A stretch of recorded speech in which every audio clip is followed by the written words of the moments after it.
네, 뉴스업 시작하겠습니다. 아랍에미리트를 국빈 방문 중인 이재명 대통령이 무함마드 빈 자이드 알 나흐얀 UAE 대통령과 1시간 가까이 정상회담을 했습니다. 이 대통령은 100년 동행을 위해 협력할 준비가 돼 있다고 말했고 UAE는 최고의 예우를 갖춰 환대했습니다. 강진원 기자가 보도합니다.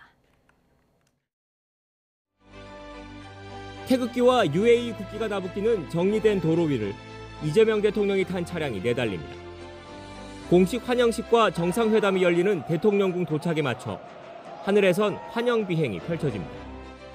귀한 손님을 맞을 때 등장하는 낙타병과 기마병은 도열해서 이 대통령을 반겼고 예포는 가장 높은 수준의 예우로 여겨지는 21발이 발사됐습니다.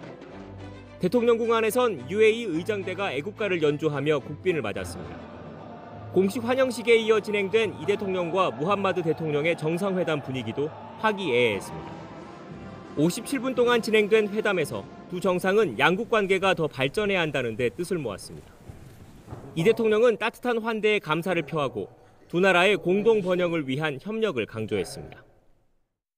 대한민국이 이 양국의 100년 동행을 위해서 전방위적으로 협력할 준비가 되어 있다는 점을 말씀드립니다.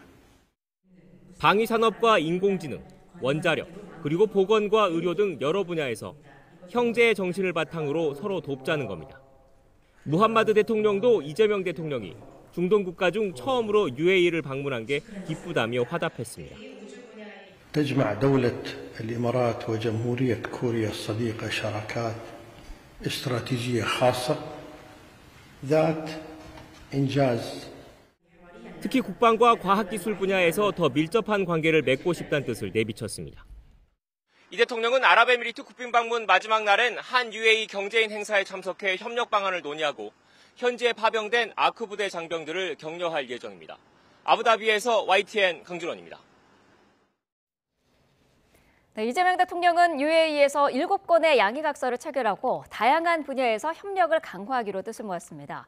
특히 UAE 인공지능 스타게이트 프로젝트를 공동 추진하고 제3국으로 방산 공동 수출을 위해서 긴밀히 노력하기로 했습니다. 계속해서 정인용 기자입니다.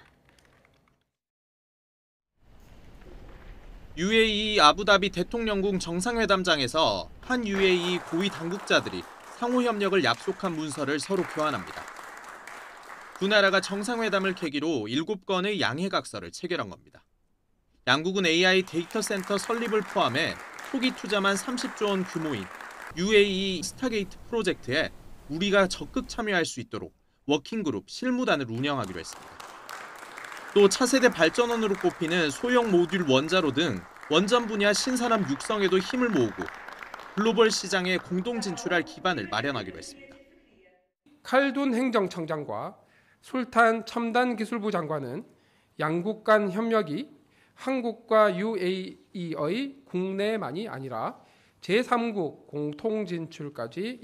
양국 정상은 양해각서 형태는 아니지만 방산 협력에도 공감대를 이뤘습니다. 기존에 우리나라가 방산 수출을 하고 UAE가 구매하는 방식이 아닌 개발부터 수출까지 함께하는 모델을 구축하기로 뜻을 모은 겁니다.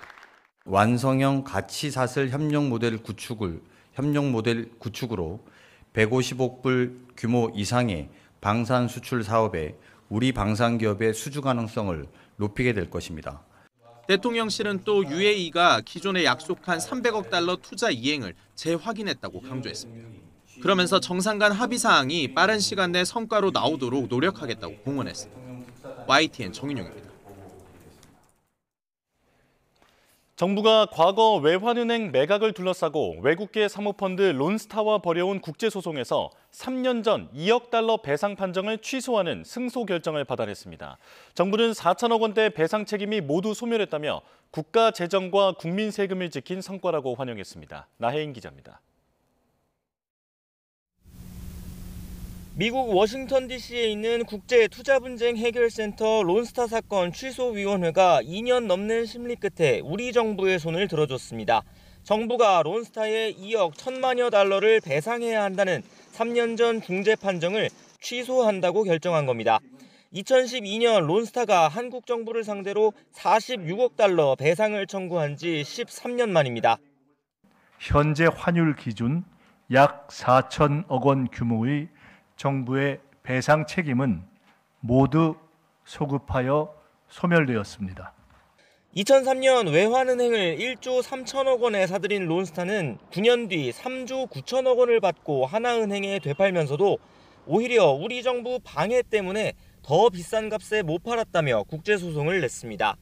10년이 지난 2022년 론스타가 요구한 배상금 가운데 4.6%가 인정됐고 양측 모두 불복해 판정 취소를 신청한 결과 우리 측 승소로 결론난 겁니다. 정부는 단심제인 중재 판정을 뒤집기 위해 소송 과정에서의 절차적 문제를 집중적으로 제기한 것으로 전해졌습니다.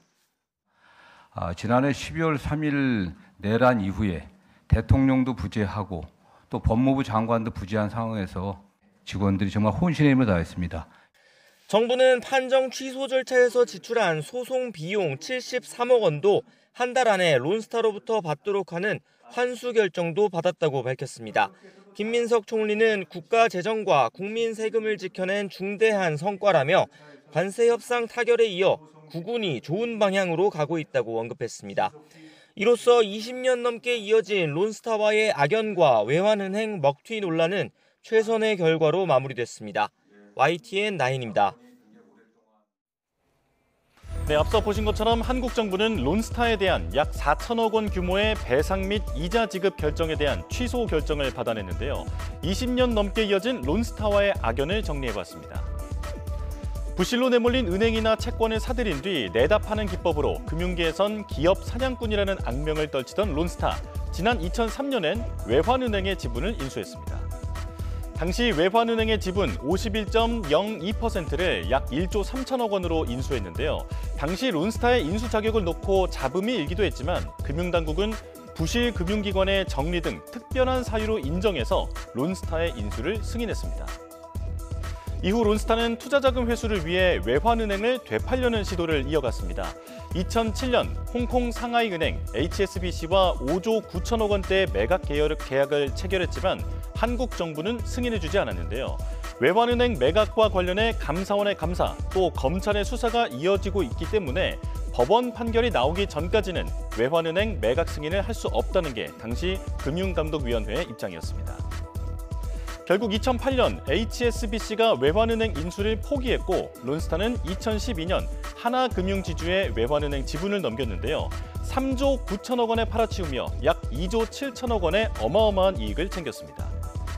그러나 기업 사냥꾼 론스타는 한국 정부의 승인 지연으로 매각에 실패했다며 2012년 11월 국제투자분쟁 해결기구 ICSID에 소송을 제기했습니다. 한국 정부의 승인 지연으로 HSBC에 매각하지 못해 손해를 봤다는 주장이었는데요. 손해배상 청구 금액은 약 6조 8천억 원에 달했습니다. 이때부터 우리 정부와 론스타의 지난한 국제소송전이 시작됐습니다. 2012년 12월부터 약 10년간 공방 끝에 2022년 8월 ICSID는 한국 정부가 론스타에 2억 1,650만 달러를 지급하라고 판정했습니다. 론스타가 청구한 손해배상금의 4.6%가 인정됐죠.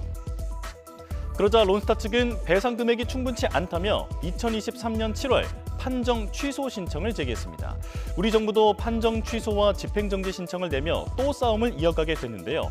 약 2년이 지난 어제 한국 정부의 승소 판정이 난 겁니다. 론스타와 한국 정부의 국제소송전은 13년 만에 마무리됐는데요. 오늘 오전에 법무부는 별도의 브리핑을 열고 구체적인 승소 이유와 경위, 향후 절차 등을 설명할 예정입니다. 긴 시간 동안 어떤 싸움을 이어왔고 또 어떻게 이기게 된 건지 법무부 브리핑에 관심이 쏠립니다.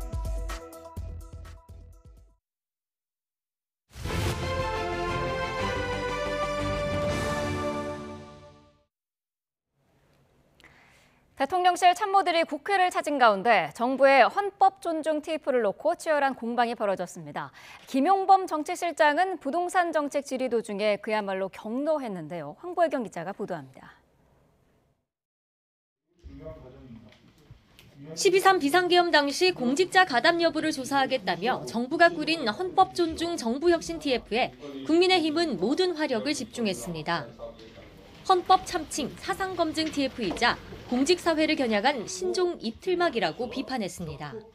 공무원 핸드폰 제출은 사실상 불법 사찰이며 민주주의 국가에서 상상조차 할 수 없는 국가폭력이자 이재명 대통령이 과거 성남시장 시절 휴대전화 압수수색에 대비한 노하우를 언급했던 점도 꼬집었습니다. 근데 이재명 대통령께서 뭐라고 하셨습니까? 여러분은 절대로 사고를 치면 전화기를 뺏기면 안 된다. 윗물이 맑아야 아랫물이 맑지 않겠습니까? 민주당은 애초 내란이 발생하지 않았다면 공직자 조사도 필요 없었다며 공직기강 확립을 위한 정당한 조치라고 맞섰습니다. 원인 제공은 국민의힘 당이죠. 윤석열 정권이죠. 그러니까 왜 내란이 왜 일으켰습니까? 대통령실도 특검 수사 연장으로 결과 발표가 늦어진 상황에서 내년 인사를 앞둔 불가피한 조치였다면서 대상과 기간 모두 제한적이라고 강조했습니다. 대상자는 소수 정도로 아마 국한될 겁니다. 한 달, 보름 정도면 되게 관련된 걸 제보받고 조사하고 그러면 끝일 거고요. 대통령실과 야당의 싸움을 여당이 말리는 진풍경도 벌어졌습니다.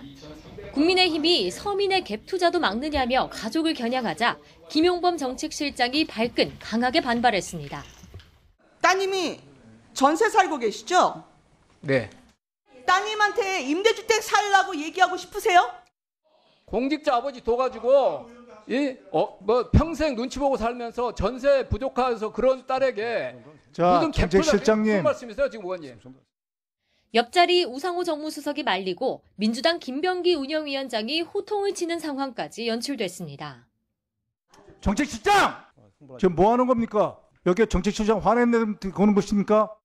김용범 실장은 의원들의 지적을 무겁게 받아들인다며 결국 사과했습니다. 하지만 대통령실 특수활동비 부활 경위 등 예산 심사의 핵심은 빠지고 경로만 남았다는 지적도 나옵니다. YTN 황보혜경입니다. 네, 더불어민주당 소속의 법제사법위원회 서영교 의원이 검찰의 쿠팡 봐주기 의혹을 수사할 상설특검이 결정된 다음 날 대한변호사협회장, 쿠팡 임원급 인사와 함께 오찬을 했다는 의혹이 불거졌습니다. 서 의원은 어제 김정욱 변협회장과 쿠팡 상무이자 변협 정무이사인 이모 변호사와 함께 서울 여의도 인근에서 식사한 것으로 전해졌습니다. 이를 두고 상설특검 임명 하루 만에 여당 법사위원이 수사 대상 업체와 연관된 인사를 만난 건 부적절했다는 지적이 제기됐습니다. 논란이 확산하자 서 의원은 자신의 SNS에 악의적인 공작이라며 담당 직능단체인 대한변협을 만난 것이지 쿠팡 관계자를 만난 게 아니라고 반박했습니다. 더불어민주당이 서울시의 주택정책정비사업, 이른바 신통기획을 비판하는 토론회를 열었습니다. 내년 6월 지방선거 핵심 승부처인 서울시 탈환을 목표로 전방위 공세를 이어가는 모습입니다. 윤웅성 기자입니다. 이번엔 오세훈 서울시장의 주택정비사업, 신통기획이 민주당 도마위에 올랐습니다. 부동산을 신속 공급하겠다던 도입 취지와 달리 심의가 몰리는 병목 현상 탓에 오히려 속도를 늦추고 있다고 주장했습니다. 정비사업 활성화를 강조해 온 것과는 달리 서울시 정부기구역 224개 곳 중에 실질적으로 착공에 들어간 곳은 단 2곳에 불과하고 내년 서울시장 출마를 노리는 민주당 의원들도 총출동해 한마디씩 오 시장에게 견제구를 날렸습니다. 신통기획이 사실상 불통기획으로 드러났습니다. 일부 행정권한을 자치구로 이양해서 행정 절차를 신속하게 진행하는 것은 말 그대로 빈 깡통 같은 그런 계획이었습니다. 현장엔 최근 여권 다크호스로 떠오른 정원호 성동구청장이 참석해 취재진 관심을 한몸에 받았는데 출마 여부에 즉답은 피하면서도 은근한 자신감을 드러냈습니다. 좀 깊게 고민하고 있고요. 어쨌든 정치인 시장보다는 행정가 시장을 원하는 흐름이 있는 것은 사실인 것 같다. 민주당이 서울시장 탈환을 목표로 군불대기에 돌입한 건데 국민의힘은 김민석 국무총리를 고리로 반격에 나섰습니다. 최근 김 총리 행보가 행정부 책임자인지 민주당 선거대책위원장인지 헷갈린다며 노골적인 관권 선거를 중단하라고 촉구했습니다. 선거관리위원회의 즉각 조사를 촉구하면서 선거판 콩밥만 맴돌지 말라는 일침도 날렸습니다. 총리의 책무라 하면 국정을 운영하고 민생을 살피며 돌보아야 하는 겁니다. 서울시의 정책이 있는 곳만 쫓아다니며 오세훈 시장 흠집내기에만 몰두를 하고 있습니다. 한강버스와 종묘, 감사의 정원과 신통기획까지 민주당 전선은 나날이 넓어지고 있습니다. 이재명 정부의 첫 시험대인 지방선거에서 930만 인구의 서울특별시가 핵심 승부처로 떠오르고 있습니다. YTN 윤웅성입니다. 일본 총리의 타이완 개입 발언을 수습하기 위한 중일 외교 국장급 회담이 열렸습니다. 중국 측은 잘못된 발언을 즉각 철회하라며 회담이 끝난 뒤 나가는 장면을 공개했는데 어땠는지 직접 보시죠. 베이징에서 강정규 특파원이 전합니다. 인민복 차림의 남성이 두 손을 주머니에 꽂은 채 무언가 말을 건넵니다. 옆에 서류 가방을 든 남성은 고개를 숙이고 경청합니다. 마치 윗사람이 아랫사람을 훈계하는 듯한 이 장면, 중일 외교국장 회담이 끝난 뒤의 모습입니다. 일본 총리의 타이완 군사 개입 발언을 수습하기 위해 파견된 가나이 마사아키 아시아 대양주국장. 현지 시간 오후 2시쯤 굳게 담은 입으로 중국 외교부 청사를 빠져나갔습니다. 상대역인 중국의 류진숭 아시아 국장은 못마땅한 표정으로 뒷짐을 진 채 배웅합니다. 중국 외교부는 잘못된 발언을 엄중히 항의하고 즉각 철회할 것을 재차 요구했다고 밝혔습니다. 性质和影响极其恶劣，激起中国人民的公愤和谴责。 중국은 극장판 짱구는 못 말려를 비롯한 일본 영화 상영 중단을 공식화했습니다. 관영 CCTV는 이미 14일에 개봉한 일본 만화 귀멸의 칼날도 흥행세가 꺾였다고 깎아내렸습니다. 당국의 일본 여행 자제령에 업계는 항공권 무료 취소와 관광상품 판매 중단으로 호응했습니다. 退的这种能占到多大的比例呢？60%、70%以上。很多地方就是已经停了，直播也就是日本的产品链接也都在挂了。 사실상의 일본 제한령, 한일령에 시동을 걸며 여론몰이에 나선 중국. 다만 2012년 센카쿠 분쟁 때 같은 대규모 반일 시위나 불매운동으론 이어지지 않고 있습니다. 베이징에서 YTN 강정규입니다. 이렇게 중국과 일본의 갈등이 고조되는 가운데 중국 외교부가 이례적으로 독도 영유권에 대한 이야기를 꺼냈습니다. 중국 외교부 대변인은 일본 정부가 독도 영유권을 주장하고 있는 상황에 대한 질문에 이렇게 답했는데요. 직접 들어보시죠. 近期日方的许多恶劣言行都引起周边国家的警惕、不满和抗议。我们敦促日方深刻反省侵略历史，坚持走和平道路，以实际行动取信于亚洲邻国和国际社会。 중국은 그동안 독도 문제에 대해 직접적인 언급을 자제해왔습니다. 일본과 센카쿠 열도, 영유권 분쟁을 겪고 있어서 불필요한 외교적 부담을 피하려는 계산 때문이었는데요. 중국 정부가 독도 문제로 일본을 비판한 것은 2014년 이후 11년 만입니다. 당시에도 중국은 일본의 식민지 역사와 영토 분쟁이 밀접하게 연관돼 있다며 비판한 바 있습니다. 문제가 됐던 이 행사, 시마네현이 2006년부터 매년 열고 있는 행사인데요. 일본 정부 역시 차관급 인사들을 참석시켜왔습니다. 다카이치 사나의 일본 총리는 선거 과정에서 해당 행사에 강요가 당당히 참석하면 좋지 않겠느냐며 독도가 일본 영토라는 점을 모두가 알아야 한다고 말해 논란을 키웠었죠. 총리 취임 이후에는 직접적인 언급을 자제하고 있지만 독도 영유권 주장은 여전히 반복하고 있습니다. 중국의 이번 발언은 단순한 독도 지지라기보다는 일본을 압박하기 위한 외교적 메시지에 가깝다는 분석이 나옵니다. 독도를 둘러싸고 동북아 정세 속 외교적 셈법이 더욱 복잡하게 전개될 가능성이 커질 것으로 보입니다. 강경화 주미대사가 미국과 긴밀히 소통해 대북 정책에 대한 지지를 확보하겠다며 북한과의 대화 추진 의지를 밝혔습니다. 우리 정부는 한국의 핵 추진 잠수함 건조와 관련해 트럼프 대통령과 이재명 대통령의 확고한 추진 의지를 확인한 것으로 전해졌습니다. 워싱턴에서 홍상희 특파원입니다. 지난달 취임 이후 40여일 만에 열린 특파원 간담회에서 강경화 대사는 특히 북한과의 대화를 강조했습니다. 피스메이커와 페이스메이커로서 미국과 함께 남북 대화와 북미 대화의 여건 성숙을 위해 노력하겠다고 말했습니다. 미측과 긴밀히 소통하는 가운데 우리 대북 정책에 대한 지지를 계속해서 확보해 나가고자 합니다. 조지아 구금 사태 이후 불거진 한미 비자 제도 개선을 위한 워킹그룹 회의도 진행됐다며 전문직 비자 쿼터 확보를 위해 노력하겠다고 말했습니다. B1 비자로 가능한 활동을 명확히 하는 한편 주한 미국 대사관 내 한국 투자 및 방문 전담 데스크를 설치하고 전 지역 우리 공관들과 미 법집행 당국 지부 간 접속선을 구축하였습니다. 지난 경주 한미 정상회담 성과로는 대미 패키지 구성으로 양국이 무역 확대 기반을 마련했고 핵 추진 잠수함 건조와 우라늄 농축, 재처리 권한 확대 등을 들었습니다. 팩트시트에 명시한 핵 추진 잠수함 건조와 관련해서 외교 고위 당국자는 한미 정상의 확고한 의지가 표명됐고 특히 트럼프 대통령이 핵잠 문제에 대해 이재명 대통령에게 많은 질문을 했다고 전했습니다.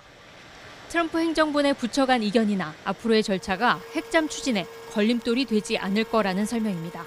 또 한미 조선 협력에서 미 해군 군함을 한국에서 건조하는 방안도 미 의회의 입법 과정이 아닌 트럼프 대통령의 행정명령으로 시간을 단축할 가능성이 큰 것으로 알려졌습니다.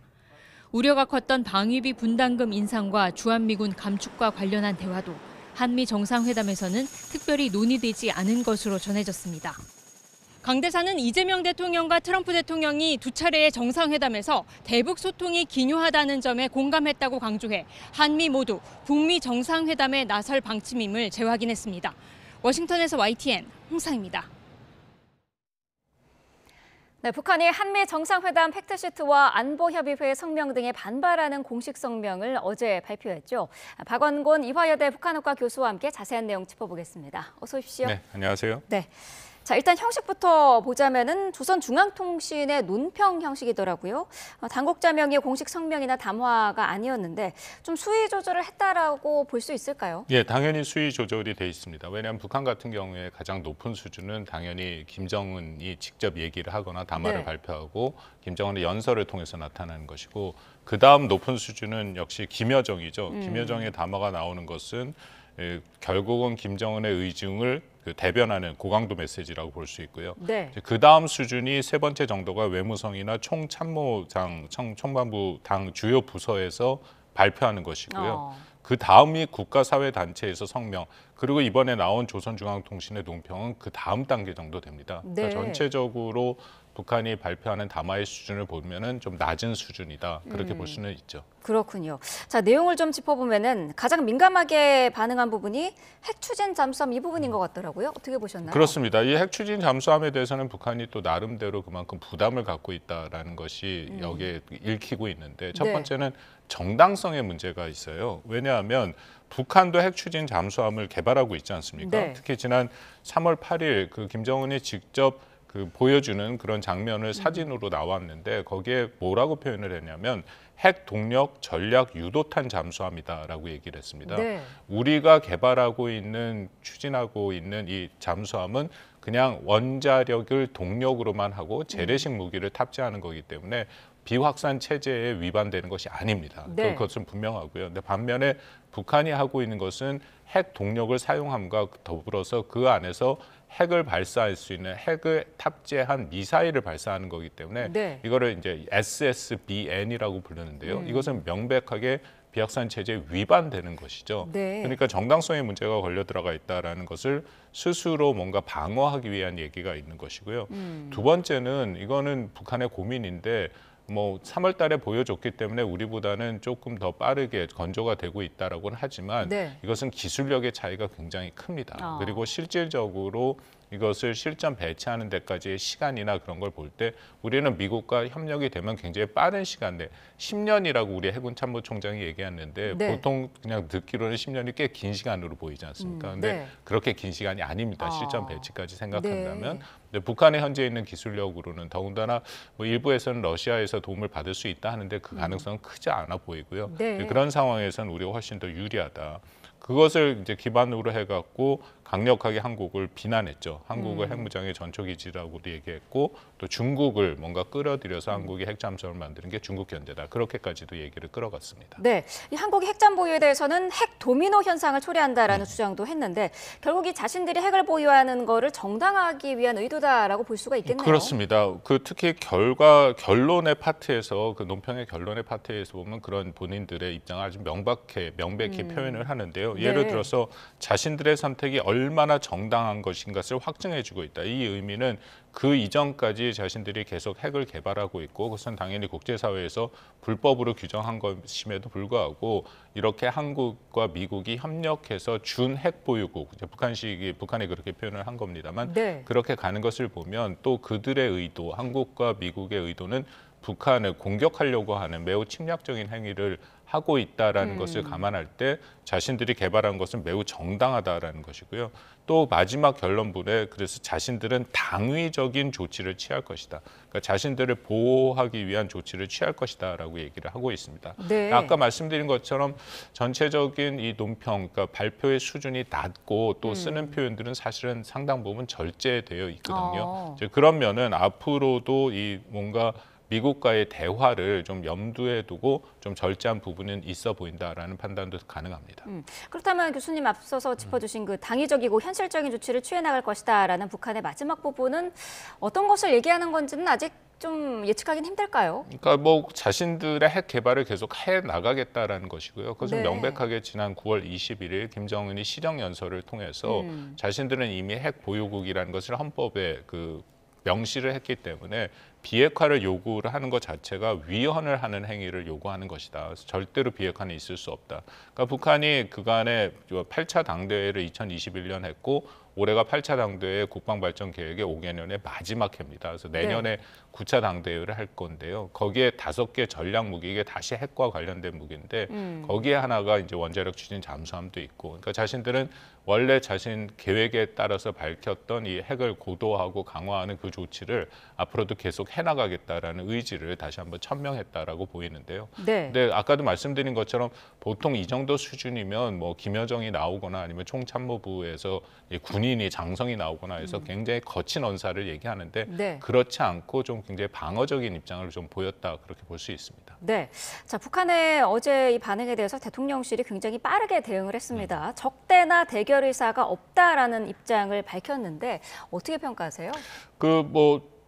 북한의 입장, 그러니까 한국의 입장에서는 당연히 그런 거죠. 한국의 입장에서는 이것이야 우리야말로 정말 방위적인 것이다. 아까도 말씀드린 것처럼 북한이 먼저 핵 추진 전략 잠수함을 만들겠다라고 얘기를 했으니까 우리는 거기에 대한 대비가 필요한 것이고, 그리고 우리가 갖고 있던 뭐 작전 계획이라든지 한미 간에 하고 있는 여러 가지 연합훈련들이 1차적으로 북한이 남침을 했을 때 거기에 대응을 하고 방어를 한 이후에 반격을 하는 거거든요. 그러니까 매우 중요한 전제가 우리가 먼저 선제 공격을 하는 것은 없습니다. 물론 북한이 정말 명백한 징후로 한국을 공격하겠다라는 그런 모습이 보이면 그것은 국제법에서 허용됐기 때문에 공격을 할 수 있지만 작전 계획 자체가 우리가 북한이 말하는 식으로 침략 행위를 그럴 것은 전혀 없거든요. 그렇기 때문에 뭐 대통령실에서 나온 것은 당연히 우리의 방어를 위한, 국방을 위한 그런 조치다라고 얘기를 하는 것이죠. 지금 저희 나오는 사진이 지난 3월 8일 북한이 스스로 보여줬던 그 원자력 추진 잠수함 건설 현상을 지금 보이고 있습니다. 네, 그렇군요. 자, 이번에 이 팩트시트에 대한 북한의 반발이 나오기 전에 사실 우리 국방부가 남북 군사회담을 북에 제안한 상태지 않았습니까? 아직 북한의 반응은 없는데 가능할까요? 어떻게 글쎄, 보세요? 그거는 뭐 저는 가능성이 거의 없다라고 판단이 되는 게, 역시 9월 21일 날에 그 김정은의 시정 연설에 한 40분 정도 되는 연설을 했거든요. 거기에 대남 조치와 대북 조치에 자신들의 그런 입장을 비교적 자세하게 얘기를 했습니다. 근데 그 내용들을 쭉 보면 핵심 중에 하나가 결국은 한국이랑은 어떤 형태로든지 관계를 맺지 않겠다라는 얘기를 하고 있거든요. 예를 들어서 뭐 이른바 민주든 이른바 보수든 한국의 정부의 성격과 상관없이 항상 북한의 제도와 정권을 붕괴시키겠다라는 생각을 갖고 있기 때문에 자신들은 전혀 이제 한국과는 상대를 하지 않고, 심지어 이런 표현도 씁니다. 일체 상대하지 않을 것이며 마주하지 않을 것이다. 근데 이게 중요하다라고 말씀드리는 게, 아까도 북한에서 발표된 여러 가지 담화나 성명의 가장 핵심은 김정은의 연설이거든요. 이것은 네. 북한 체제상 헌법, 그 위에 노동당 규약, 그 위에 수령의 교시라고 불리는 연설들이 있습니다. 그렇다면 이렇게 이미 명령이 내려진 거기 때문에 이 명령이 철회되고 자신들의 노선이 바뀌지 않는 한 북한이 한국과의 그 마주칠 가능성은 크지 않고요.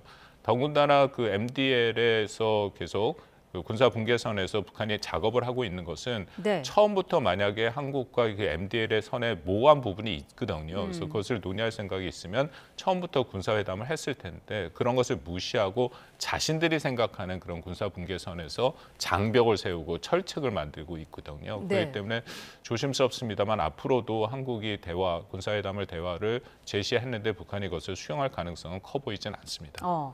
한국과는 마주하지 않겠다고 했는데 그러면 미국은 어떨까요? 지금 북미 회담을 미국 측은 원하고 있잖아요. 미국과는 가능성을 다 열어놨죠. 그러니까 이것도 9월 21일 김정은의 연설에서 자세하게 얘기를 했는데 네. 일단 가장 큰 틀에서 자기가 트럼프와의 관계가 나쁘지 않다라는 좋은 추억을 갖고 있다라고 얘기를 했는데 그 얘기 자체가 계속해서 앞으로도 대화를 하겠다라는 것이고요. 7월 달에 김여정이 비슷한 담화를 발표했는데 거기에도 보면 자신의 지도자와 트럼프의 관계가 나쁘지 않다. 정말 대화를 할 생각이 없다면은 매우 트럼프를 비난을 했겠죠. 그 얘기도 있고 또 하나는 김여정의 담화도 그렇고 김정은의 연설도 그렇고 미국이 새로운 사고를 해야 된다.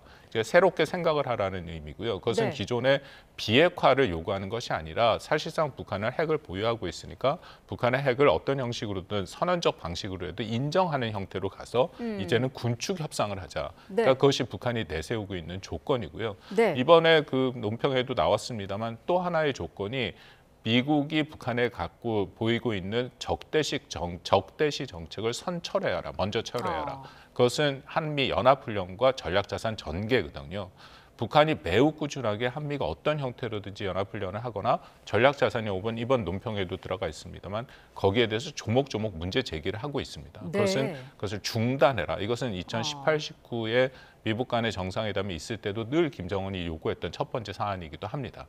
그런 조치가 먼저 돼야 그런 조건이 맞아야 미국 간의 정상회담을 하겠다라는 것이 북한의 기본 입장으로 볼 수 있겠죠. 그렇군요. 북한은 어쨌든 지금 여러 가지 당근을 원하고 있는 상황인데 폼페이오 전 국무장관이 이런 얘기를 했더라고요. 지금 미국은 북한 핵포기를 유도할 당근도 없고 채찍도 없는 상황이다. 또 중국을 움직여야지 문제 해결이 가능하다라는 언급을 했는데 어떤 의미일까요? 이게 보통 미국의 전략가들, 미국의 정책 결정자들이 여전히 이런 생각들을 많이 하고 있습니다. 왜냐하면은 그들은 이제 강대국의 인식으로 보면은 당연히 북한은 중국의 막강한 영향력 하에 있죠. 그것은 크게 틀린 얘기는 아니다라고 하는 것이 90% 이상의 대외 무역을 중국에 의존하고 있고 또 국경을 맞대고 있고 그렇기 때문에 미국에 있는 전략가들이나 정책 결정자들 같은 경우에는 중국이 직접적으로 나서면 당연히 북한의 핵 문제는 해결할 수 있다라고 생각을 하고 있고요. 특히 폼페이오 장관은 2018, 19 계속 나옵니다만 직접적으로 김정은을 수차례 만났고 또 이 실무 협상을 했던 인물이기 때문에 그 부분에 대해서 더 잘 알고 있다. 근데 문제는 이것은 기본적으로 미국의 전략가들이 갖고 있는 생각이지만 실질적으로 그 북한과 중국과의 관계가 그 정도 수준은 아닙니다. 그러니까 중국이 북한에 대해서 영향력을 갖고는 있지만 정말 중국이 북한에 압박을 가해서 핵을 포기할 수 있게 만들 수 있는 수준은 아니다라는 거죠. 북한은 이미 60년대부터 이른바 주체라는 것을 만들어서 그 중국과 소련과의 사이에서 자신들의 이익을 보존하겠다라는 그런 일종의 자주 외교를 계속 해왔기 때문에 그리고 중국을 그렇게 신뢰하지 않습니다. 그렇군요. 중국이 정말 엄청 큰 어떤 반대급부를 주지 않는 한 지금 폼페이오 전 장관이 얘기한 그런 것은 가능성이 적어 커 보이지는 않습니다. 네, 자 주변국들 상황도 짧게 좀 짚어보겠습니다. 다카이치 일본 총리의 대만 유사시 개입 발언 이후에 지금 중일 갈등이 격화되고 있는 상황인데 현재 어느 정도의 상황인지 좀 여쭤봐도 될까요? 2017년에 우리 사드 때의 상황을 꼭 생각하게 만드는 그런 상황이고요. 그래서 굉장히 거친 언사들이 오고 가고 있고 거친 언사가 단순히 거기에 미치는 것이 아니라 실질적인 행동으로 이어지고 있어서 이제 이미 그 중국의 일본을 가는 관광객들이 취소를 하기 시작했고 이것은 어떤 수준 중국이란 국가의 특성을 보면 중국 정부가 개입을 하고 있다라고 볼 수 있는 것이고요. 그렇다면 그 다음에는 이제 그 일본산 물건을 사지 않는 그런 그 일종의 계속해서 일본에 대한 강경한 입장을 보이면서 반일 감정을 계속 지속할 가능성이 있다. 근데 이것이 걱정이 되는 것이 네. 한국도 사실은 이 가능성을 앞으로 우리가 좀 볼 수가 있거든요. 왜냐하면 대만 해협 위기라는 것은 미국이 가장 중시한 겁니다. 얼마 전에 커틀 해군 참모총장이 한국에 와서도 똑같은 얘기를 했거든요. 우리가 원자력 추진 잠수함을 만드는 것 이유 자체가 사실은 한국 해군이 연안 해군에서 대양으로 가는 것이고 그것은 중국 견제에 한국이 일정 수준 동참할 수 있는 가능성을 딱 그렇게 명시적으로 얘기하지는 않았습니다만 결국 중국 견제에 필요한 것이다라고 얘기를 했고 네. 그리고 미국이 현재 가장 중시하는 것은 중국을 가장 중요한 위협으로 보고 있고 거기에 대만 해협 위기도 있다. 근데 대만 해협의 위기에 발생했을 때 1차적으로 가장 우선적 동맹의 도움이 필요한 것이 일본이 먼저입니다. 일본이 훨씬 가깝기 때문에 칠함대도 거기에 있기 때문에 일본이 우선이지만 한국도 주한미군도 역시 거기에 대해서는 자유로울 수 없다. 그래서 이번에 팩트시트 같은 경우에도 보면은 대만 해협 얘기가 나오지 않습니까? 네. 대만 해협의 안정과 평화를 원한다. 그렇기 때문에 현재 다케이치 수상은 좀 굉장히 나간 얘기를 시작을 하긴 했습니다만 네. 한국도 여기서 완전 자유로울 수는 없다. 그러니까 이것은 항상 한국 또 미중 간의 갈등 사이에 한국과 일본에게 부과된 부담으로 볼 수 있는 것이죠. 네. 이런 상황이면 사실 지금 우리나라는 중국과의 외교라든지 이런 관계에 굉장히 좀 신경을 쓰고 있는 상황인데 어떻게 좀 해결을 해야 될까요? 좀 지혜가 필요할 것 같거든요. 그렇기 때문에 대만 해협 문제에 대해서는 우리가 일정 수준 이른바 레드라인을 확인했습니다. 이전 네. 정부에서 대만 해협에 대한 얘기 중에 하나가 힘을 통한 현상 변경에 반대한다는 얘기를 했더니 굉장히 중국에서 거친 표현이 나왔죠. 중국 외교에서 많이 쓰는 표현인데 불에 타 죽을 것이다. 네. 이제 그런 표현이 나왔기 때문에 이번엔 더 심한 표현도 나왔습니다만 이제 그래서 그 이후부터는 대만 해협의 힘을 통한 현상 변경은 아니고 대만 해협의 안정과 평화를 원한다. 그 수준으로 조정을 했더니 여기서 중국이 그 이상으로는 나오지 않는다. 근데 문제는 우리가 외교적인 수사를 거기까지 쓸 수는 있지만 실질적으로 동맹 현대화라 해갖고 사실 네. 주한미군의 역할이 변경되고 있거든요. 그 부분에 대해서는 우리가 한미가 협의를 하되 이것은 공개적으로 얘기할 이유는 없는 것이고요. 비공개적으로 앞으로 대만 해협 위기가 발생했을 때 도대체 주한미군의 역할은 어떻게 될 것이고 한국한테 기대하는 것은 무엇인가. 그것을 사실 일본과 같이 비공개로 얘기해서 일종의 가이드라인을 만들어 놓는 것이 그것이 한국과 일본이 원치 않은 분쟁에 연루되거나 아니면 혹시라도 그 전쟁으로 인해서 방기되거나 하는 그 두 가지 위협을 좀 줄일 수 있는 방법이다라고 생각을 합니다. 네, 자 이 부분도 잠깐 여쭤보죠. 중국 정부가 일본의 독도 주권 주장에 대해서 비판을 살짝 했더라고요. 그동안 사실 중국은 독도 이슈에 대해서는 말을 잘 안 해오지 않았습니까? 이건 어떤 의도를 봐야 될까요? 조심스럽습니다. 왜냐하면 이 나온 맥락이 네. 현재 중일 간의 관계가 안 좋았고 중일 간에도 이것이 나우이다이와 센카쿠에서 영토 분쟁이 있지 않습니까? 네. 물론 중국이 독도라는 표현을 쓰지는 않았지만 방금 앞에 지금 나오는 것처럼 일본의 많은 악성 언행이 주변 국가 결국 한국을 얘기한다. 그러니까 현재 중국과 일본 사이에 갈등이 있으니까 거기에 한국을 끌어들이기 위해서 이 독도 문제를 얘기하는 그런 부분이 있습니다. 그렇기 때문에 우리도 좀 조심스럽게 당연히 독도 문제는 우리한테 굉장히 민감한 문제고 이 문제가 불거지면 한일 관계는 당연히 안 좋아질 수밖에 없고 그러면은 또 중국의 입장에서는 한국을 자신들의 편으로 끌어들일 수 있다라는 거기 때문에 좀 그런 의도를 알고 저희가 신중하게 대처할 필요는 있다고 생각합니다. 네, 알겠습니다. 자, 오늘 말씀 여기까지 듣겠습니다. 박원곤 이화여대 북한학과 교수와 함께 자세한 내용 짚어봤습니다. 고맙습니다.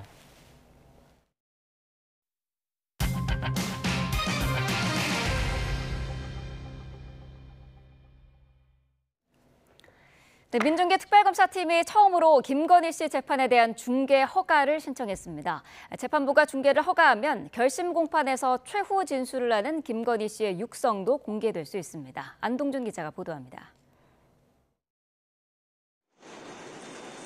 특검이 김건희 씨 재판에 대한 중계 허가를 법원에 신청했습니다. 민중기 특검팀이 기소한 사건 재판에서 중계 신청을 한 건 이번이 처음입니다. 김영근 특검보는 재판 중계를 신청한 배경에 대해 국민의 알 권리 보장을 고려했다고 설명했습니다. 지난 9월 24일 김건희 씨 첫 공판 기일에는 재판 시작 전 법정에 들어서는 김 씨 모습만 짧게 공개됐지만 중계 신청을 허가하면 재판부가 정한 범위 내에서 재판 진행 과정이 온전히 공개됩니다.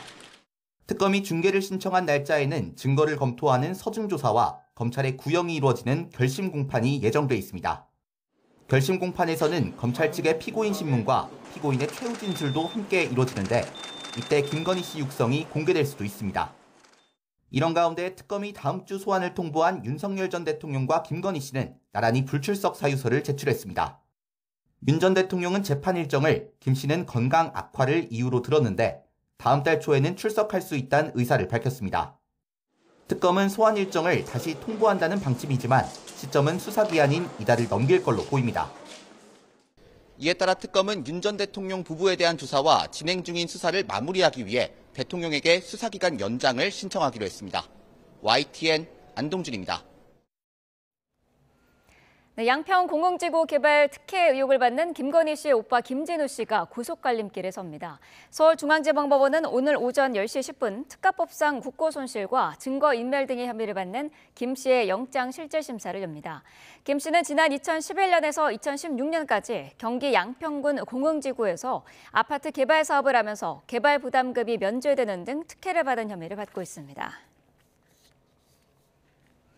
최상병 특검팀이 청구한 고위공직자 범죄수사처 검사들의 구속영장마저 기각되면서 특검이 청구한 영장 10건 가운데 발부된 건 단 한 건에 그치게 됐습니다. 특검은 수사 단계에서 두텁게 사실관계를 확인했기 때문에 재판 단계에서 법원을 충분히 설득하면 문제가 없을 거라고 밝혔습니다. 이준엽 기자입니다.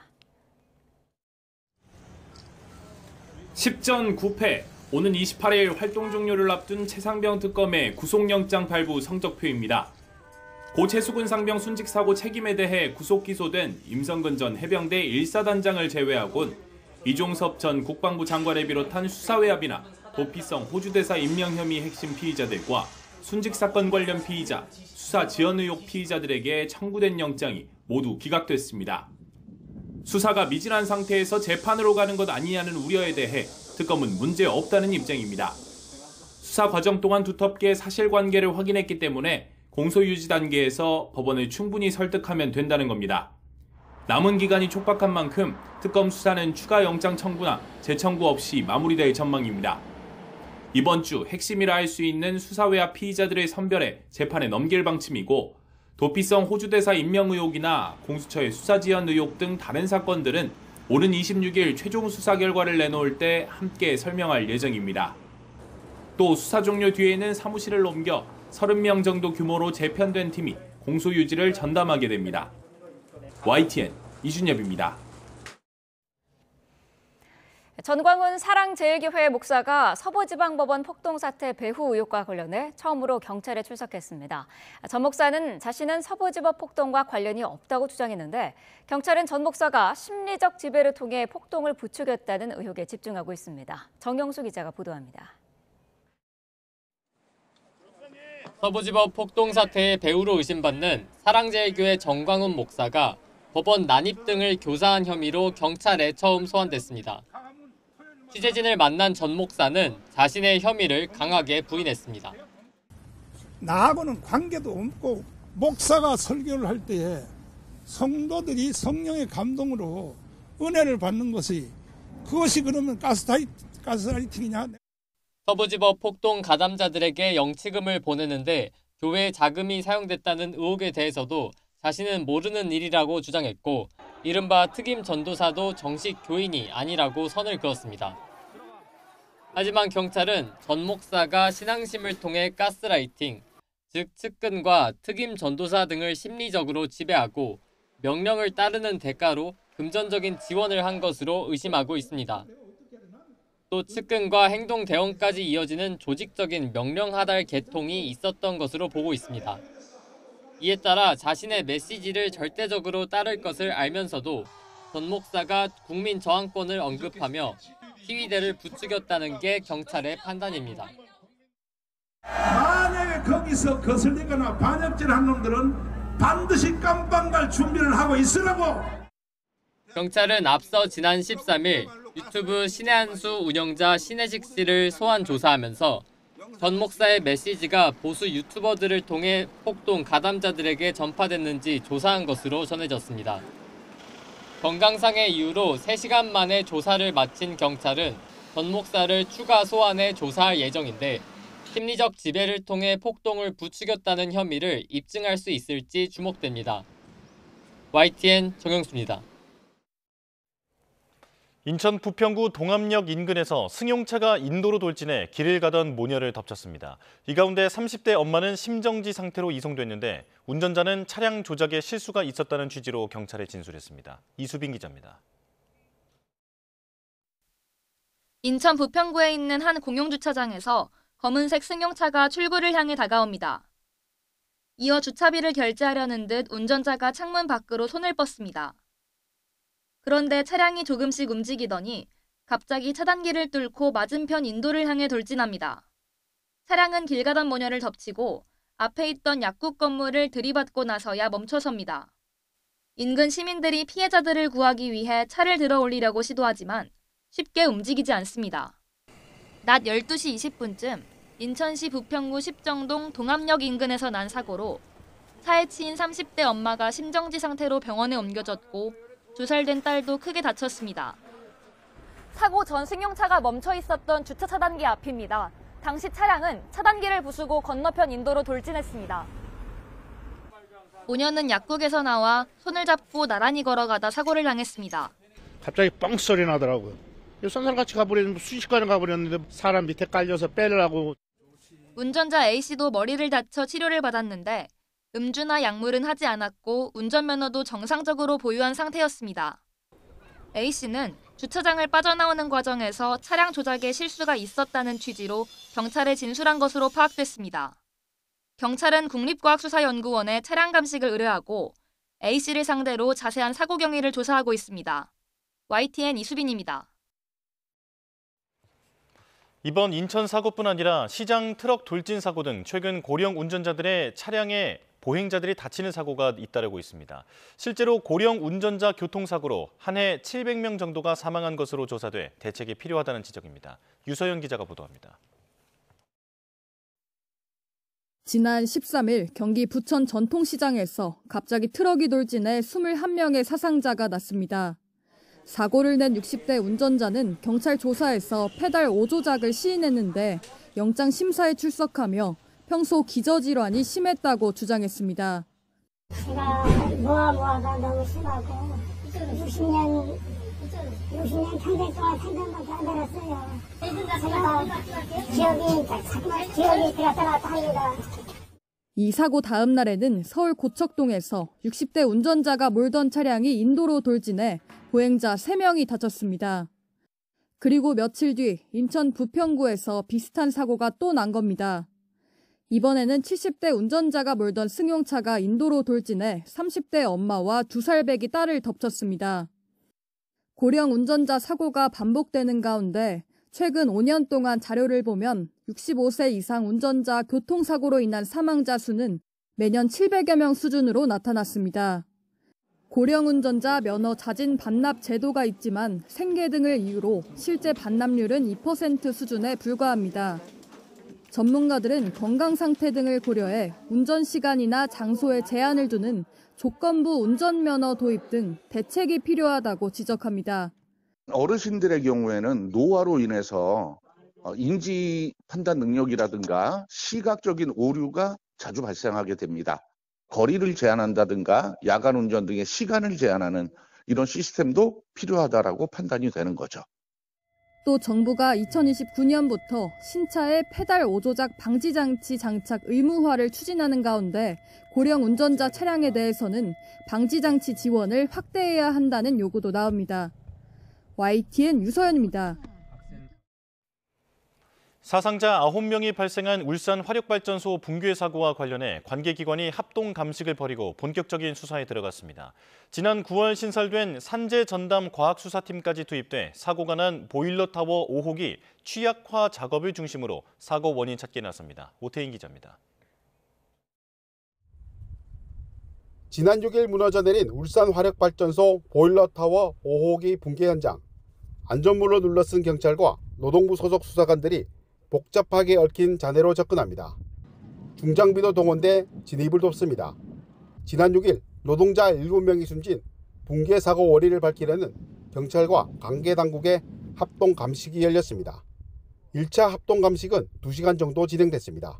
합동 감식에 참여한 기관은 경찰, 국과수, 고용노동부, 그리고 산업안전보건공단 이렇게 4개 기관 20여 명이 참여했습니다.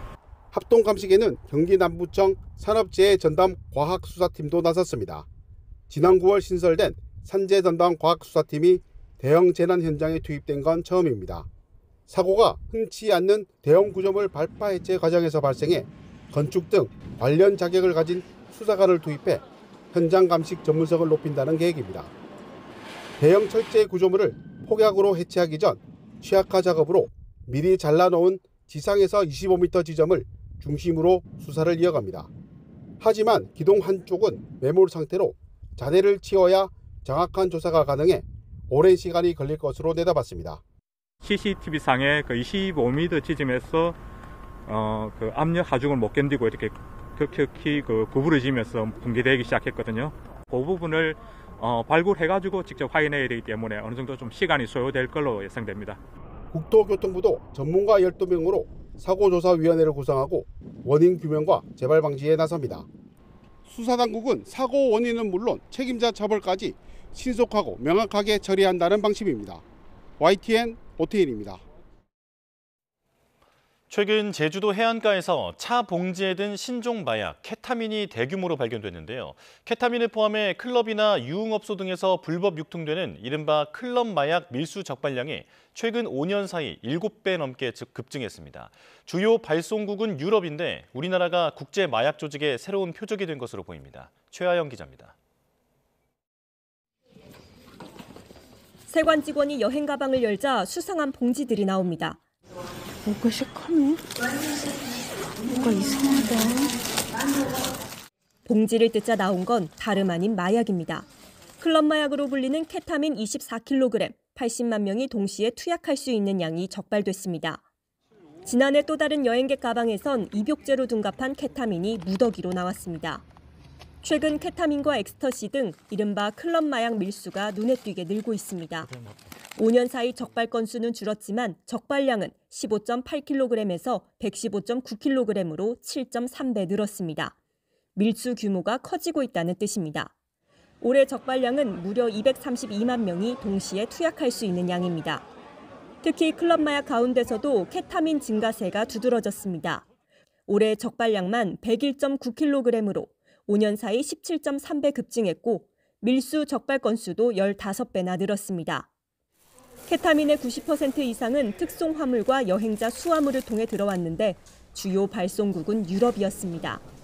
프랑스, 영국, 독일 등으로 유럽 내에서 활동하는 국제 마약 조직이 새로운 시작 개척을 위해 수요가 증가하고 있는 한국으로 밀반입을 시도하는 것으로 보입니다. 관세청은 클럽 마약 밀수 증가가 청년층 수요 확산으로 이어질 가능성이 큰 만큼 우범 여행자와 특송 화물 등을 집중 검사할 계획입니다. 또 주요 마약 발송국과 공조 체계도 강화할 방침입니다. YTN 최하영입니다.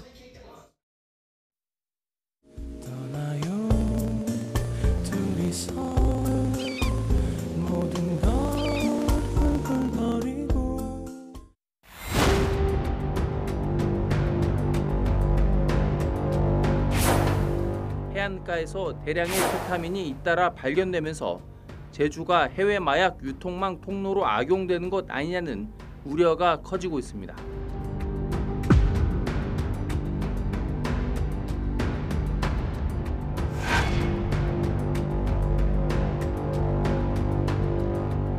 이 마약류 형태나 이런 것을 이제 그 포장 형태나 이제 포장지 이런 출처에 대해서 이제 좀 확인 가능한지 지금 이제 다 이제 문의를 해놓은 상태입니다.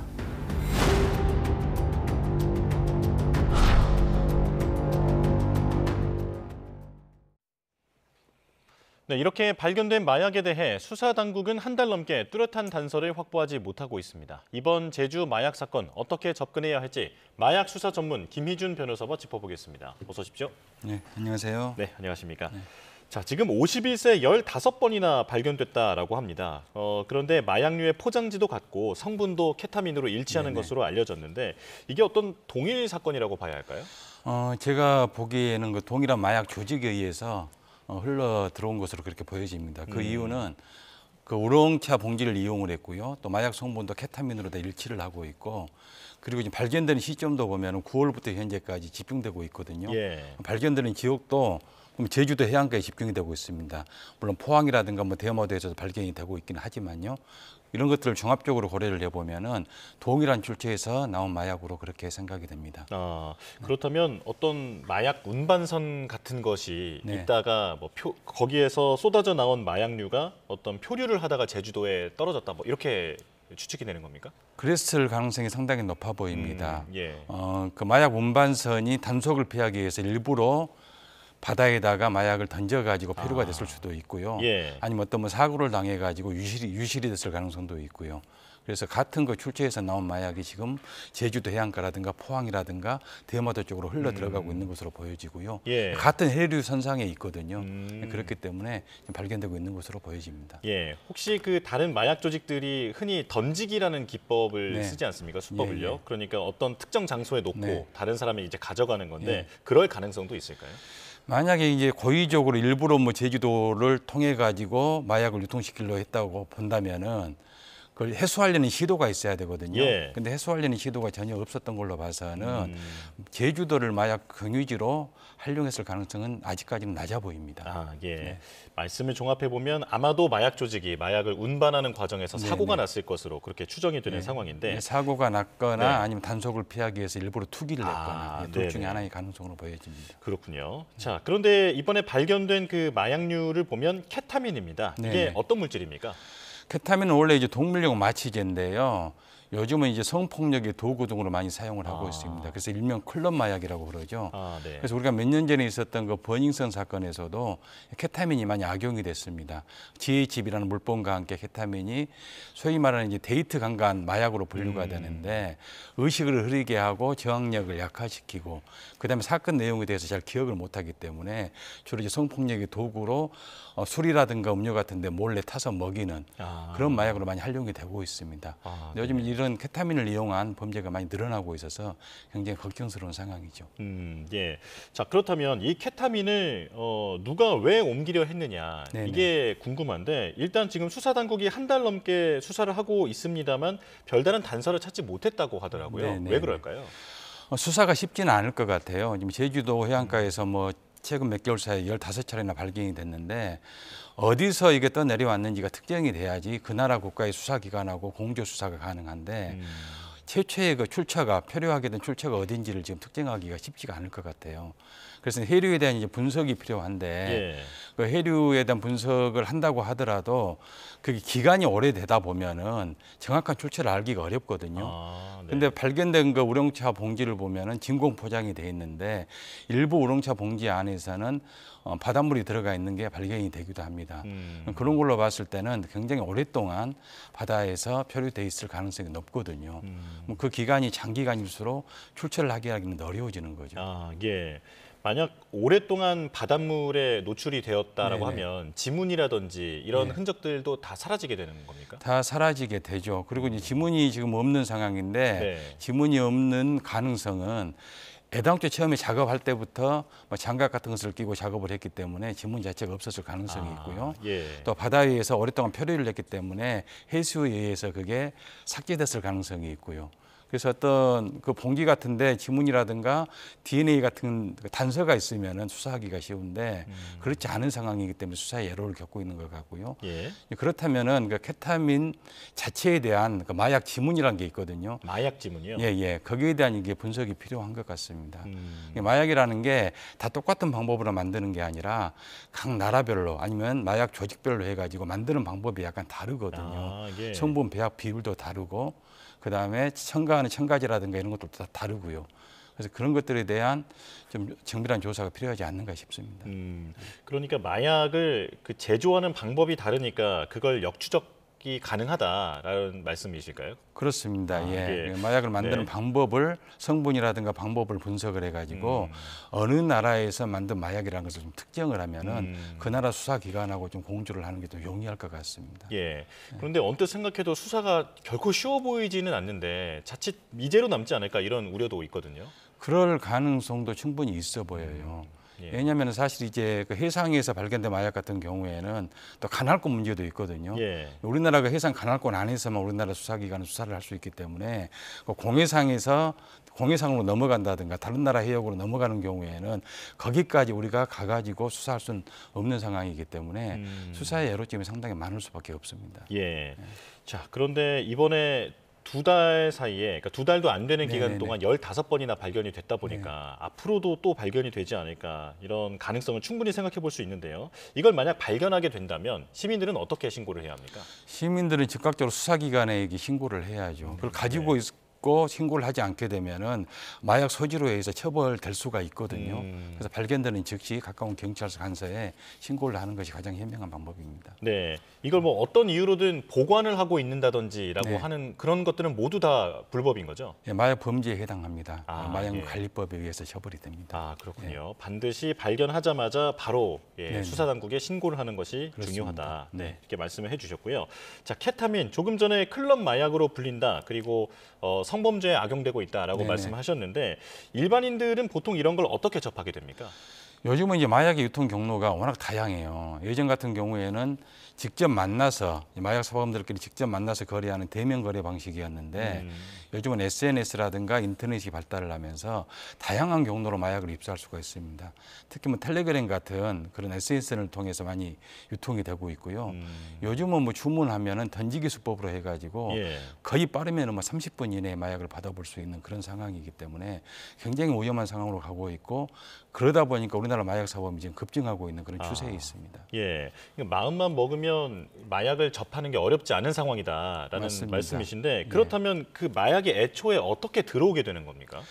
우리나라에서 뭐 마약을 제조까지는 하지는 않고요. 예전에 예. 80년대나 90년대까지만 하더라도 우리나라가 마약 제조국으로서 역할을 했었는데 지금은 다 이제 해외에서 유입이 되고 있는 상황이고 불과 뭐 2, 3년 전까지만 하더라도 주로 이제 동남아산이나 뭐 중국에서 많이 마약들이 유입이 됐는데 최근에 걱정스러운 것은 유럽에서까지도 지금 케타민 같은 신종 마약들이 지금 유입이 되고 있는 상황이라는 점입니다. 예. 해외에서 유입이 되는데 사실 그런 사건들이 보도가 될 때마다 네. 그 양을 보면 깜짝 놀라게 되거든요. 예. 그러니까 정말 한두 사람이 뭐 이용할 만한 그런 양이 아니라 뭐 100만 명씩 한 번에 예, 그렇게 중독을 시킬 수 있다든지 양이 왜 이렇게 커지는 걸까요? 그 부분이 가장 우려스러운 점이에요. 예전 같은 경우에는 소량으로 밀수가 돼가지고 유통이 됐는데 요즘은 굉장히 많은 양의 마약이 한꺼번에 지금 유입이 되고 있거든요. 그건 우리가 추정을 해보면은 아주 그 대형 마약 밀매 조직이 우리나라를 새로운 거 시장으로 보고 굉장히 좋은 시장으로 보고 본격적으로 공략을 하고 있다고 추정을 해볼 수가 있습니다. 예. 대형화 조직화되고 있는 거죠. 지금 마약 유통의 구조 자체가 굉장히 안 좋은 양상으로 가고 있다고 볼 수밖에 없습니다. 예, 한국을 지금 상당히 좋은 마약 시장으로 보고 있다라고 말씀을 하셨는데 그 배경은 뭡니까? 우리나라는 지금 그동안 마약 청정국으로 많이 생각들을 해왔거든요. 예. 근데 사실은 그렇지가 않고 굉장히 지금 마약 사범이 급증을 하고 있습니다. 또 좋은 시장으로 보고 있는 것은 우리나라에서 유통되는 마약 가격이 해외에서 유통되는 마약 가격보다 훨씬 더 비싸게 팔 수가 있어요. 예. 그만큼 범죄 수익이 많이 남는 거죠. 그러니까 구하기 어려운 만큼 비싸지는 건가요, 그러면? 유통도 쉬워지고 가격은 더 높아지고 있기 때문에 동남아에서 유통되는 가격보다 아니 해외에서 유통되는 가격보다 똑같은 마약과 똑같은 양이라고 하더라도 우리나라에서 훨씬 뭐 5배에서 10배까지는 더 비싸게 팔 수가 있습니다. 아주 뭐 좋은 표적이 될 수밖에 없는 상황이죠. 그러니까 그동안 마약 청정국이었던 만큼 마약 수요도 있는 상황에 거기다 또 국내에선 구하기 어렵다 보니까 이제 마약이 들어오면 그 가격도 훨씬 비싸게 받는다. 맞습니다. 네, 이렇게 말씀을 해주셨고요. 자, 그렇다면 마약 사범들은 어떤 처벌을 받게 되는지도 궁금한데요. 마약 사범들은 마약의 종류에 따라 다른데요. 밀수를 했을 경우에는 최소 5년 이상 또는 무기징역까지 처벌을 하고 있고요. 단순 투약사범 같은 경우에도 향정신성 의약품 같은 경우에는 10년 이하 징역에 처하고 있고 대마 같은 경우에는 5년 이하의 징역에 처하도록 마약류 관리법에서 규정을 하고 있습니다. 말씀해 주신 것처럼 엄하게 처벌을 하고 있으니 마약 관련해서는 절대 손도 대거나 관심도 가지지 않는 게 중요하다 이렇게 생각이 듭니다. 자, 여기까지 말씀 듣겠습니다. 김희준 변호사와 함께했습니다. 고맙습니다. 네.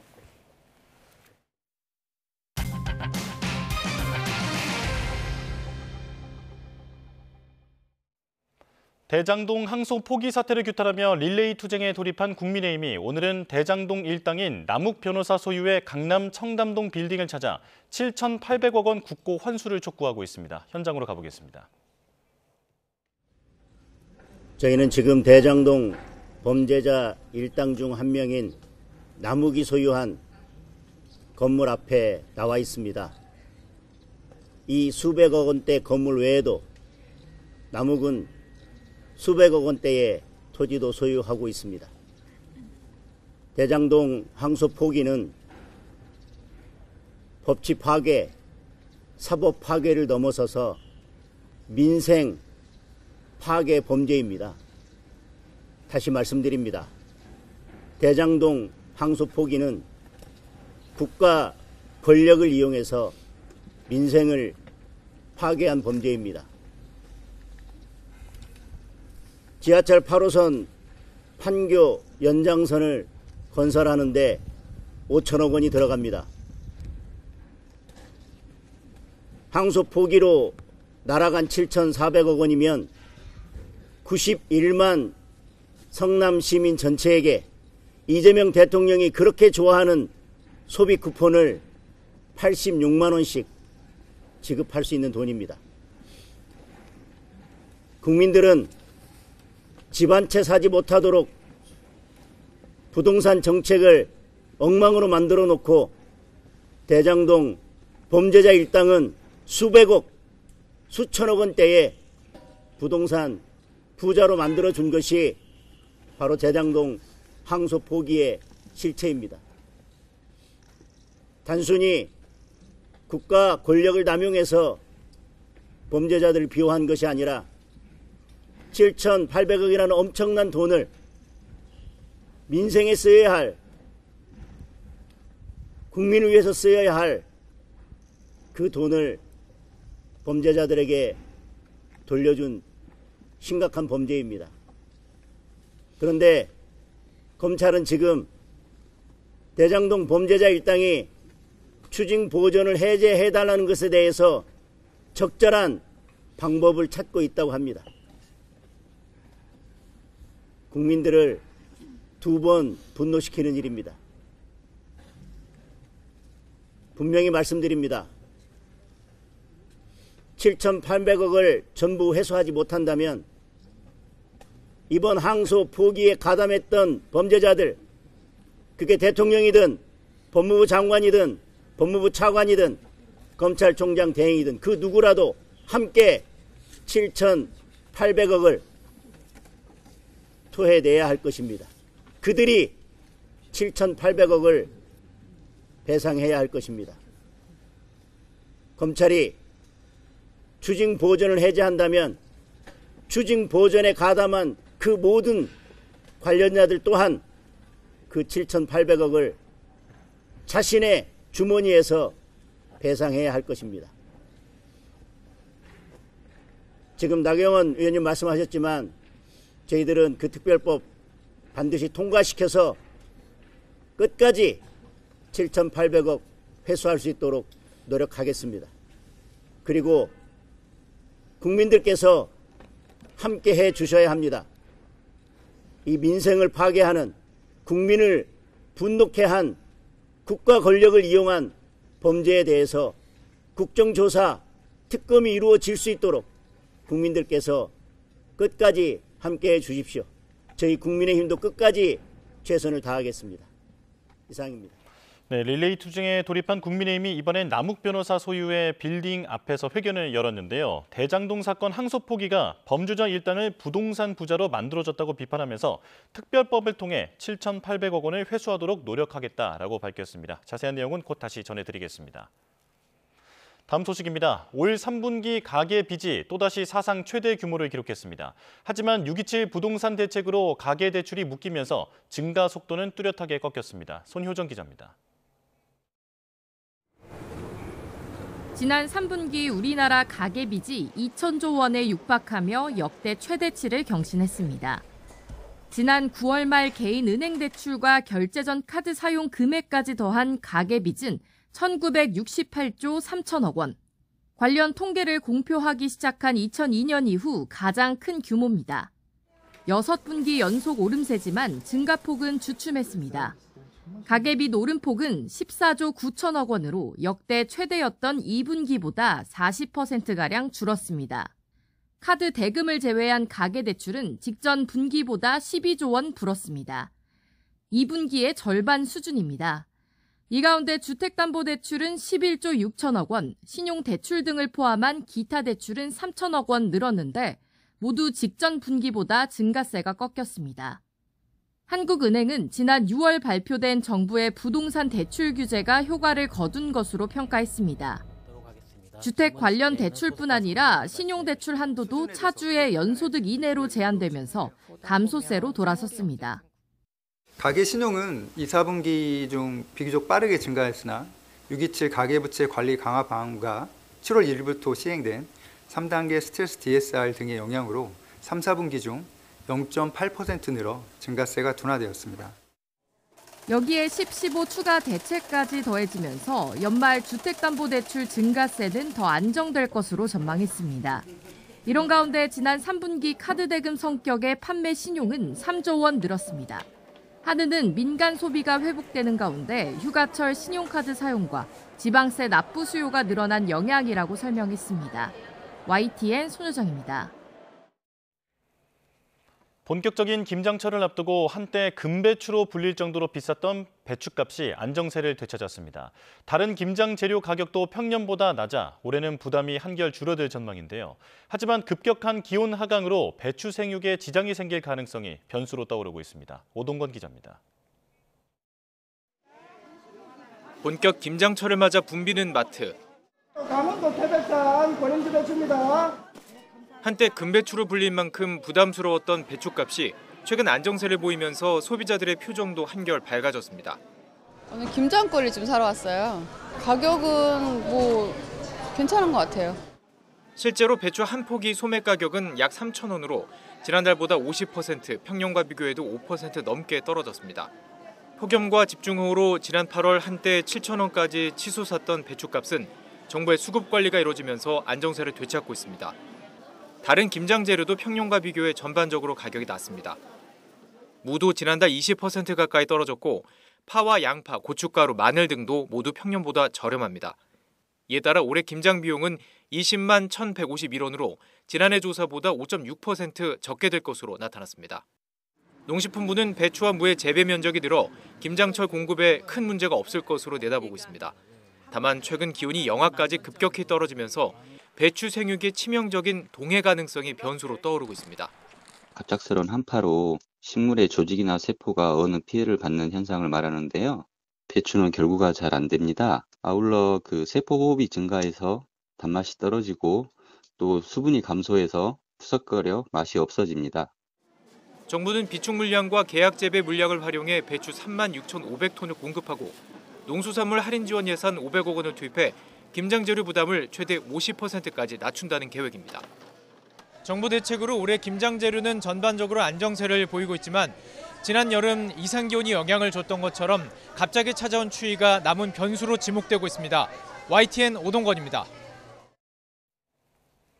이번엔 증시 보겠습니다. 어제 코스피는 미국 기준금리 인하 기대감이 약화하고 인공지능 거품론까지 겹치며 3% 넘게 급락했습니다. 4,000선 아래로 다시 주저앉은 지수가 오늘은 반등에 나설 수 있을지 주목되는데요. 현장으로 가보겠습니다. 자, 어제 결국 4,000선이 무너진 코스피, 오늘은 0.33% 오른 3,966포인트로 개장했습니다. 자, 하지만 지금 음전한 상황인데요. 파란불을 켜면서 3,944포인트를 기록하고 있고 코스닥도 878포인트로 현재 하락하고 있습니다. 출발할 때는 0.32% 올랐지만 곧바로 분위기가 반전됐습니다. 현재 시장은 긴장감이 맴돌고 있는 상황인데 앞서 뉴욕 증시 3대 지수도 모두 하락 마감하면서 불안감이 커지고 있습니다. 자, 시장은 우리 시간으로 내일 새벽에 나올 엔비디아 실적 발표에 주목하고 있는데요. AI 버블 논란을 가늠할 분수령이 될 것으로 보입니다. 자, 원달러 환율은 4.3원 내린 1,461원에 개장했습니다. 연일 상승 압력을 받고 있는 상황입니다. 지금까지 개장 상황 살펴봤습니다.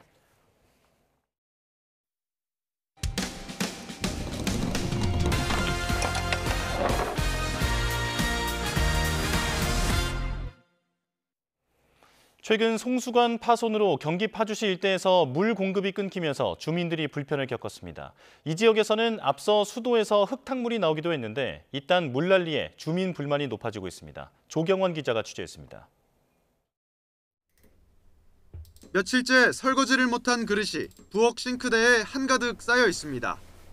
빨래도 한 무더기인데 수도꼭지에서는 물 한 방울도 나오지 않습니다. 지난 14일 대형 송수관이 파손되면서 경기 파주시 일대 17만여 가구에 46시간 동안 수돗물 공급이 끊겼습니다. 특히 1,400여 세대 규모의 이 아파트 단지는 단수가 하루 더 이어져 불편이 더욱 컸습니다. 수압이 잘 나올 수가 없고 저수조 단수에 긴 시간이 걸릴 수밖에 없는 상황입니다. 주민들은 집안일은 물론 씻는 것조차 어려운 난민 같은 생활을 해야 했다고 말합니다. 내 집에서 진짜 인간의 존엄성을 지킬 수 있게 화장실을 맘대로 쓸 수만 있게는 해줘야 될 거 아니에요. 난민 생활이죠. 대형 급수차도 동원됐지만 수요를 감당하기엔 턱없이 부족했습니다. 하루에도 수십 차례 아파트 단지에 급수차가 드나들고 있는데요. 수도관이 제대로 수리되지 않아 급수차를 동원해 일시적으로 물을 공급하고 있는 겁니다. 지난 9월과 10월에는 공사장 흙이 유입돼 파주 일부 지역 수돗물에서 탁수가 나와 이용이 제한됐는데 이번에는 더 넓은 지역에서 아예 수도 공급이 끊기는 일까지 벌어진 겁니다. 연이은 물난리에 불만도 높아지고 있습니다. 저희한테 끓여 먹든지 아니면 정수기를 사용하라고 이렇게 얘기를 했어요. 이 문제가 지금 저희 9월 달부터 해가지고 지금 11월까지 세 번째거든요. 파주시는 탁수 피해에 대해서는 수도 요금을 감면해주고 사고 재발을 막기 위해 수도관 정밀 조사도 진행하고 있다고 밝혔습니다. 하지만 주민들은 언제 또 수도 관련 사고가 발생할지 알 수 없다며 근본적인 원인 규명과 대책 마련을 요구하고 있습니다. YTN 조경원입니다. 예비 신혼부부들의 가전제품 대금을 가로챈 뒤 잠적했던 LG전자 대리점장이 구속 상태로 검찰에 넘겨졌습니다. 경찰은 대리점장이 도박빚을 갚기 위해 고객들 돈에 손을 댄 정황을 포착한 것으로 YTN 취재 결과 확인됐습니다. 최승훈 기자의 단독 보도입니다. 가전제품을 판매하는 LG전자 대리점 내부를 비추는 CCTV 영상입니다. 모자를 쓴 남성이 영수증을 한참 뒤적이는데 가전제품 판매 대금을 가로챈 혐의를 받는 지점장 양모 씨의 지난달 마지막 근무 때 모습입니다. 양 씨는 이후 도주했다가 열흘 만에 강원도에서 체포됐는데 경찰은 양 씨가 가로챈 대금을 도박 자금으로 사용한 정황을 포착한 것으로 YTN 취재 결과 확인됐습니다. 경찰은 본인 진술 등을 바탕으로 양 씨가 불어난 도박 빚을 돌려막기 위해 결제 대금에 손을 댄 것으로 보고 있습니다. 주변 인물들은 양 씨가 근무 중에도 온라인 도박에 빠져 있었다며 같은 대리점 직원들도 알았을 정도라고 말합니다. 도박을 하고 있는 거라는 건 좀 어떻게 알게 되신 거예요? 우리 직원이 알려준 거죠. 나한테 말 한마디만 해줬어도. 피해자들은 신혼집에 설치하려던 가전제품 대금을 도박 자금으로 탕진한 건 아닌지 불안하기만 합니다. 이제 막 새 출발하는 사람들인데 그런 사람들 대상으로 사기쳤다는 것 자체가 너무 나쁘다. 양 씨는 주로 신혼부부들을 대상으로 가전제품을 할인해주겠다며 개인 통장 등으로 대금을 받고 가로챈 혐의를 받고 있는데 조사 과정에서 사기 혐의 대부분을 인정한 것으로 전해졌습니다. 현재까지 접수된 고소장은 34건, 피해액은 5억 원 정도입니다. 양 씨가 구속 상태에서 검찰에 넘겨진 가운데 고소장이 추가로 접수되고 있어 피해액은 더 늘어날 것으로 보입니다. YTN 최승훈입니다.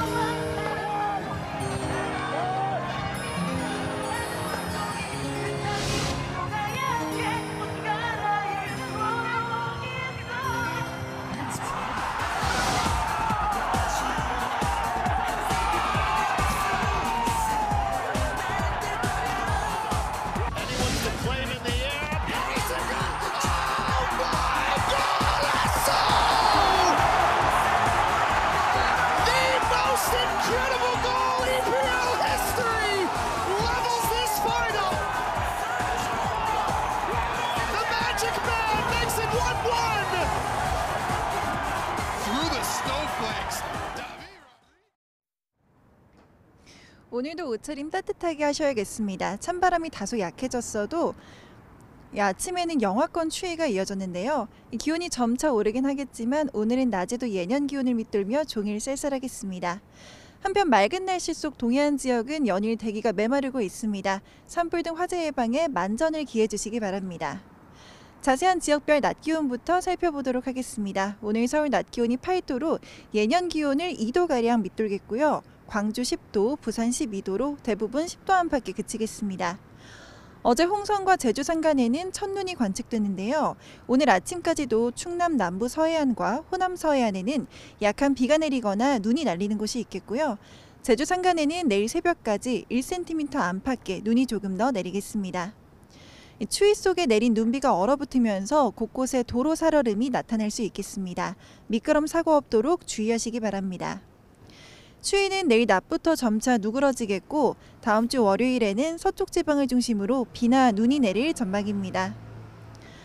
이제 겨울로 접어드는 시기라 예년 기온을 회복해도 기온 자체는 높지 않습니다. 주기적으로 기온 변화가 큰 시기이니까요. 더욱 건강관리에 각별한 주의가 필요하겠습니다. 지금까지 YTN 정수현입니다. 네, 뉴스업 수요일 순서 마칩니다. 내일 다시 뵙겠습니다. 고맙습니다.